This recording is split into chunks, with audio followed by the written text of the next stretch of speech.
Tonight, after 70 years as monarch of the British Commonwealth, Queen Elizabeth II passes away at age 96. We can finally grieve. A day after the man believed to have killed 11 people on the James Smith Cree Nation is captured and dies himself, the community holds ceremonies to heal their pain. They said that at only 47, but it's been 97. And survivors of the Mohawk Institute are looking for lost graves while holding back developers.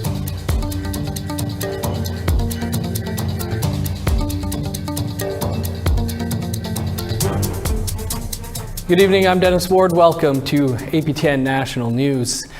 Queen Elizabeth II has died. Just hours after the news that the Queen was not well, Buckingham Palace announced the Queen's death at the age of 96. A statement from Governor General Mary Simon said when she was growing up, her grandmother revered the Queen, as did so many in the Arctic. Her reign encompassed the mandates of 12 Canadian prime ministers and 13 governor generals. She had 22 official visits to Canada during her 70 years on the throne. Elizabeth II was, of course, the Queen of Canada as well, the only monarch most Canadians have ever known. Her 70-year reign began in 1952. The Queen celebrated her Platinum Jubilee this year. With her passing, her son Charles will now become king. He will be officially known as Charles III. Official response to the death of Queen Elizabeth has been coming out all afternoon, and some of it from the hardest places in the country to get to. In the Iqaluit Nunavut, the response was swift. This was the scene outside the Nunavut Legislative Assembly just half an hour after the Queen's death had been announced. The Union Jack isn't typically flying in front. Other official responses were just as fast. This is the RCMP headquarters just down the street from the Assembly. Queen Elizabeth was one of Nunavut's first official visitors. She was in attendance in Iqaluit on April 1st, 1999, when Nunavut was officially designated as its own territory. To the James Smith Cree Nation now, leaders and family members held ceremonies and gave speeches today in the Saskatchewan Cree Nation, still reeling from the mass stabbings that took place over the weekend. This comes the day after Miles Sanderson, who was accused of being one of the persons that killed 11 people and wounded 18 more, was apprehended by police. He has died in custody. APTN's Priscilla Wolfe has this report. I'm Priscilla Wolfe on the James Smith Cree Nation, where the families and leadership of the James Smith Cree Nation are gathered to address the media, first responders, and people who are supporting the community in their time of need.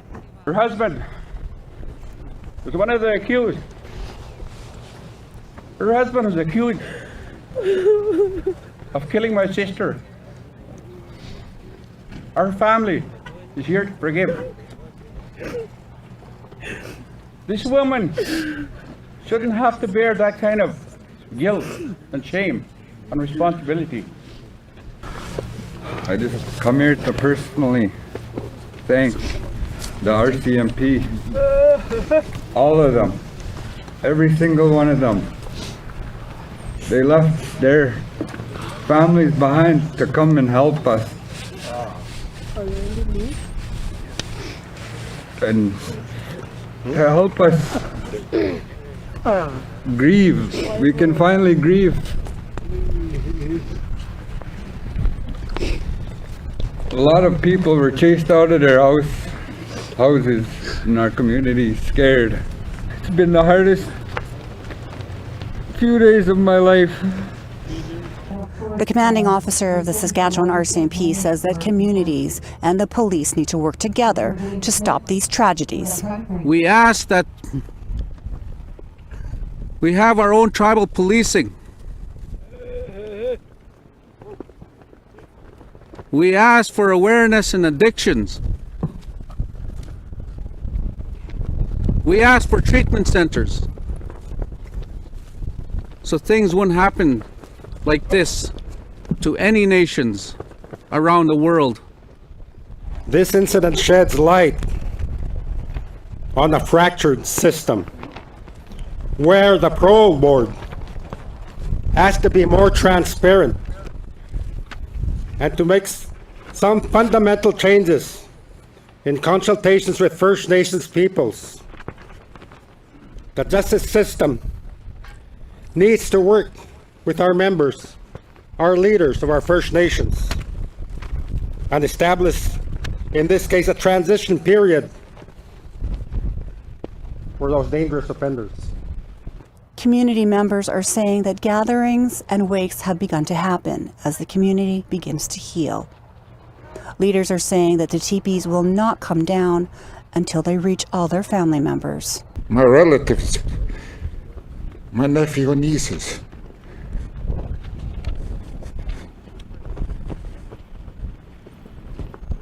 Pigamagutan, and we're having a hard time here. Priscilla Wolf, APTN National News, James Smith Cree Nation. To Thunder Bay now, where the person tasked with overseeing the city's troubled police services board has filed a new report. The Ontario Civilian Police Commission released Board Administrator Malcolm Mercer's report on Thursday. The Police Services Board currently has multiple vacancies and is effectively under the control of Mercer. Thunder Bay is also on the search for a new police chief after Sylvie Hoth was suspended earlier this summer over allegations of misconduct. However, Mercer says simply appointing a new board and chief will not solve the city's policing problems. In his report, he says the new board must reflect the true diversity of Thunder Bay, and this includes having the perspectives of all First Nations the police force serves. Thunder Bay Police have long been plagued by poor relations with the Indigenous community. The Ontario Police Watchdog is also currently investigating the police service. The OCPC did not consent to Mercer speaking with APTN News.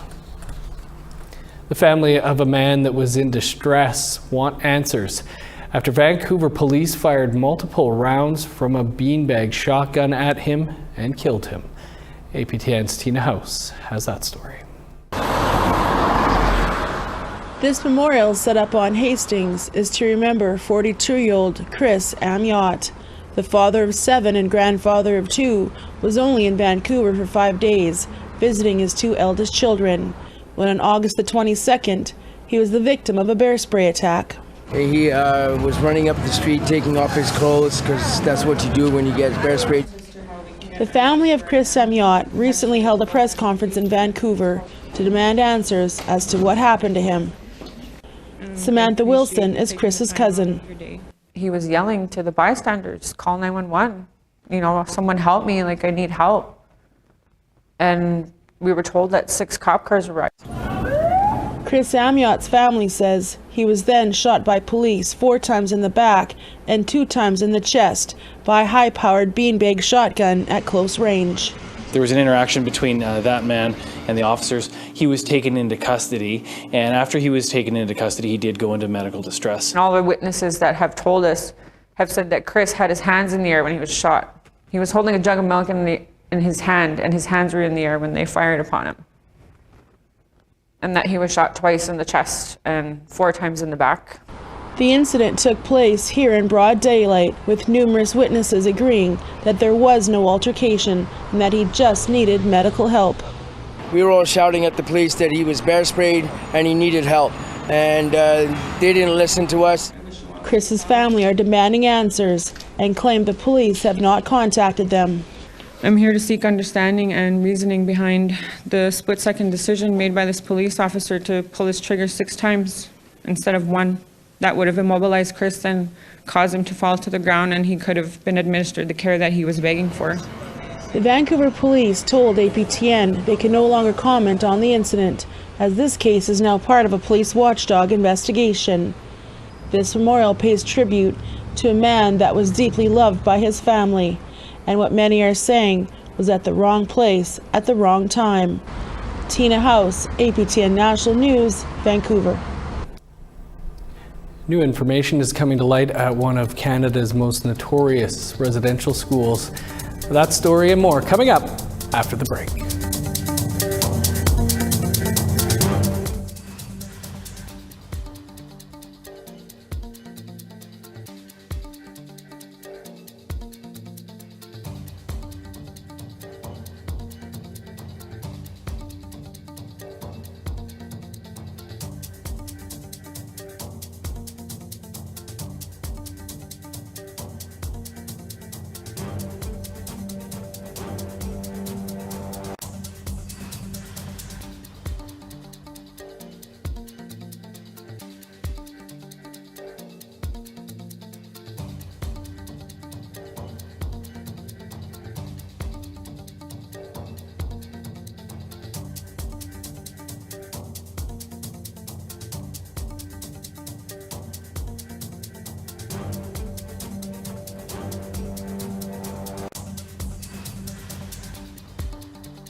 Welcome back.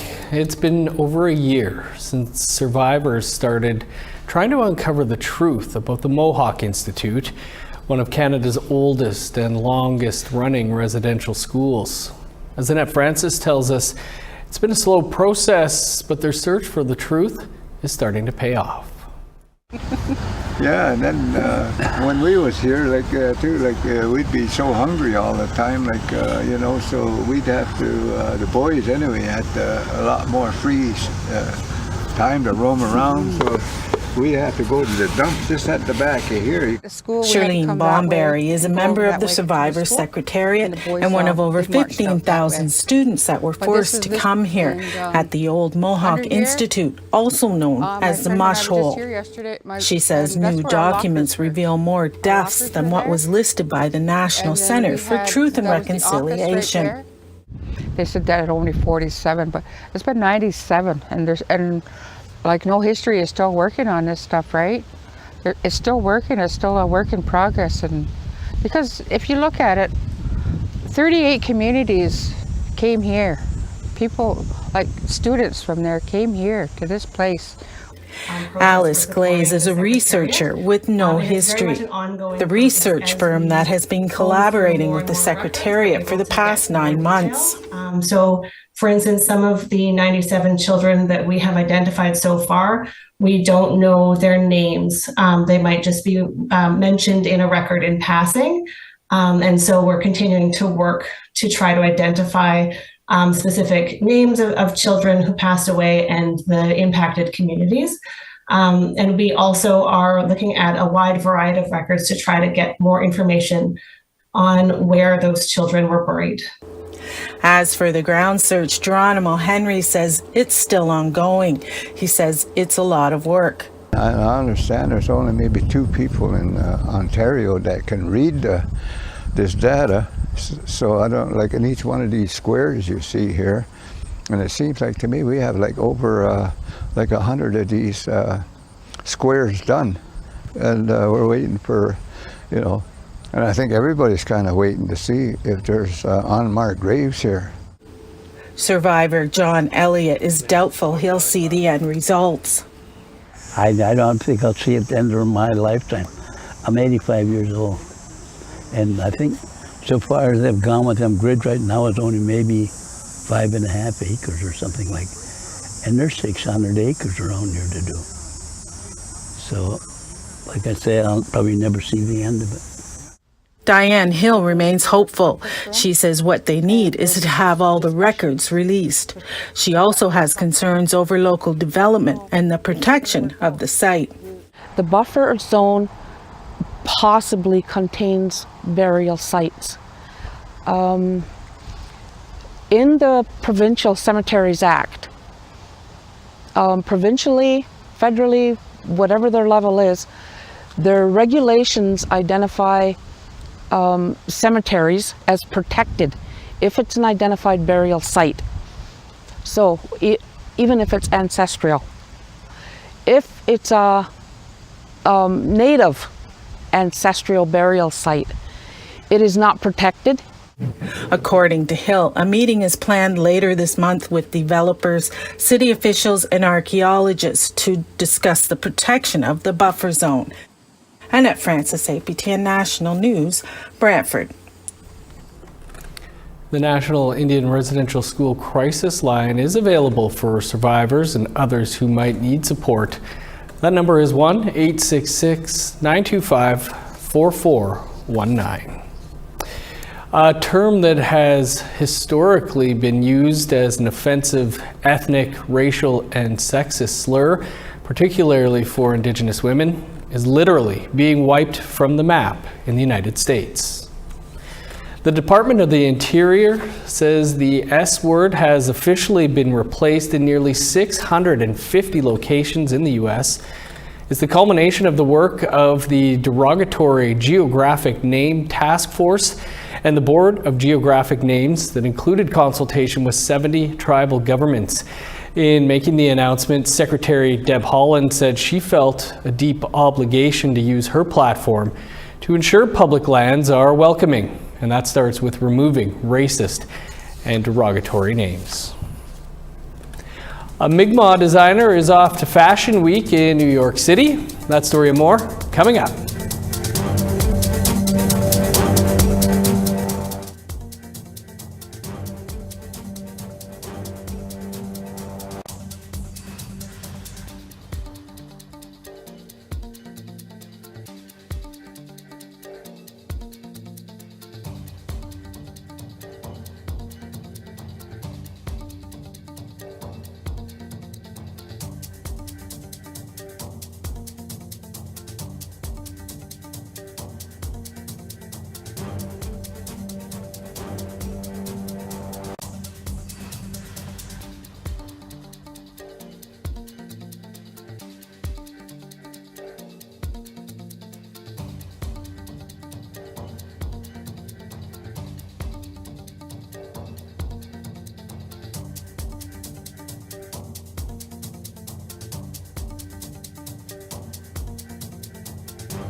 Welcome back. Time now for our photo of the day. Joe Apaluktuk shared this photo of a beautiful pink and orange sunset over Baker Lake in Nunavut. Thanks, Joe, for sharing this great photo with us and our viewers. You can email your pictures to share@aptn.ca, and your photo might be our next photo of the day. Now let's take a look at your Friday weather forecast. Starting on the East Coast, 21 and cloudy in Halifax, showers and 24 in Fredericton. Rain and 19 in Kuujjuaq, cloudy and 13 for Nain. Sun's out and 27 in Montreal, a sunny 26 in Chibougamau. Sunny and 26 for Sault Ste. Marie, North Bay and Ottawa. 18 with showers in Thunder Bay, 25 and rain in Sioux Lookout. 19 with showers for God's Lake, 1 degree cooler with rain in Norway House. Rain and 24 in Winnipeg, 23 with showers in Dauphin. 20 in Regina, 19 for Saskatoon. 17 in Meadow Lake, rain and 15 for La Ronge. Sunny in northern Alberta, 21 in Grand Prairie, 17 in Fort McMurray. Sunny and 18 in Edmonton, showers and 16 for Lethbridge. Sunny and 22 in Vancouver, 24 under the sun in Victoria. 19 and sunny in Prince George, sun's out and 22 for Smithers. 18 with showers in Old Crow, 16 and rain in Whitehorse. 12 for Yellowknife, 19 in Norman Wells. +5 with rain in Sax Harbor, 8 in Pawlatuck. 11 with showers for Chesterfield and Arviette. 5 in Resolute, cloudy and 8 in Arctic Bay.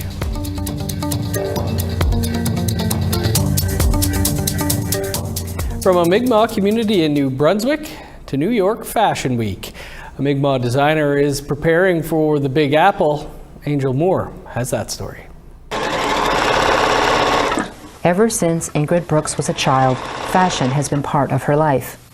Me and my cousins, we would play fashion runway, and we were always making our own little stages, and I should have known back then what I was going to end up doing. Yeah.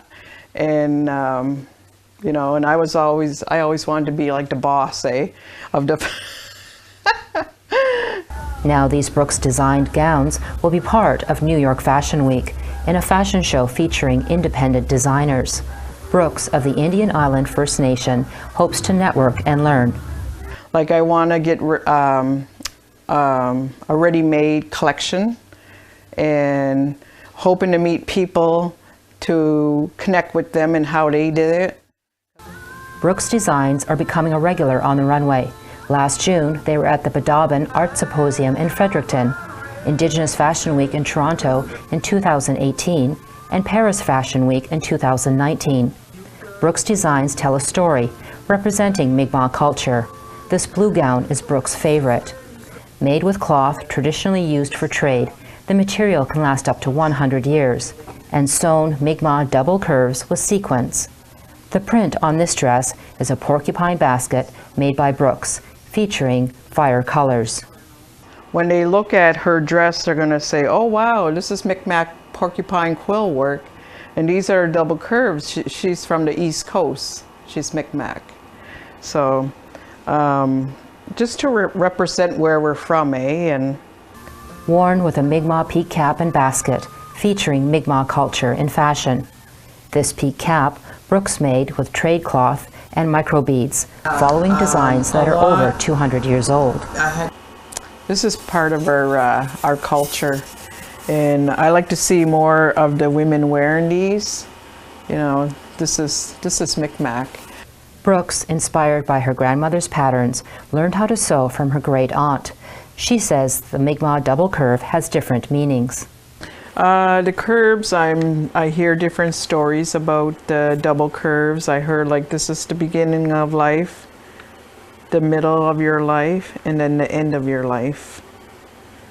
Brooks hopes to inspire youth to become fashion designers and represent Indigenous identity. Angel Moore, APTN National News, Indian Island First Nation. Right on, Ingrid. Best of luck in the Big Apple. A woman from a First Nation in northern Manitoba was given a hero's welcome upon her return from the Dragon Boat World Championships in the Czech Republic. Our Daryl Stranger has more on her success. Congratulations! I'm proud of you. Congratulations. An unexpected welcome party greeted Trina Ross as she returned home from the Czech Republic with a little more baggage than she left with. Ross recently represented Canada and her community of Pimicikamak Cree Nation at the 2022 Dragon Boat World Championships. I was very happy to be there, just especially even after COVID. We couldn't even race or anything, and then to see all the other countries coming together again and paddling together. So it was nice out there. It was nice to see that. She returns with 8 medals, 3 gold, 2 silver, and 3 bronze, as the only Indigenous woman on Team Canada. A number of First Nations leaders greeted Ross as she arrived at the Winnipeg airport. We're very proud of Trina. I commend you so very much. You're an inspiration to our women, our men, our First Nations young people, and for living a healthy lifestyle and for showing many of us what can be done. We're just so proud of you, and at a time that's just so tragic that we have such good news here today, that we have hope and inspiration in you. They presented her with flowers, gifts, and wrapped her in a star blanket made to reflect the Pimicikamak Cree Nation flag. I can't say enough that how proud I am of her, and it really set a good example for everybody back home, and that with all the tragedy we faced, this year, and losing youth and others, and it really brings a lot of hope back to our community. Ross hopes her story of success can inspire other young Indigenous youth. If you're a paddler, runner, anything or any sport, just keep going. Even if you have injuries or setbacks, don't give up. Just keep going and keep working hard. There's people watching, and then there's kids watching us all the time. They look up to us. See, even my boys, they look up to me, so I can't I can't give up. I just keep going and do my best as a mother to show my kids that anything's possible. Daryl Stranger, APTN National News, Winnipeg. And a huge congrats to Trina. 8 medals, that's incredible. So is that Pimicikamak Star Blanket. That's all the time we have for your APTN National News for this Thursday. For much more, you can visit our website, aptnnews.ca. I'm Dennis Ward, thanks for being with us. Have a great night.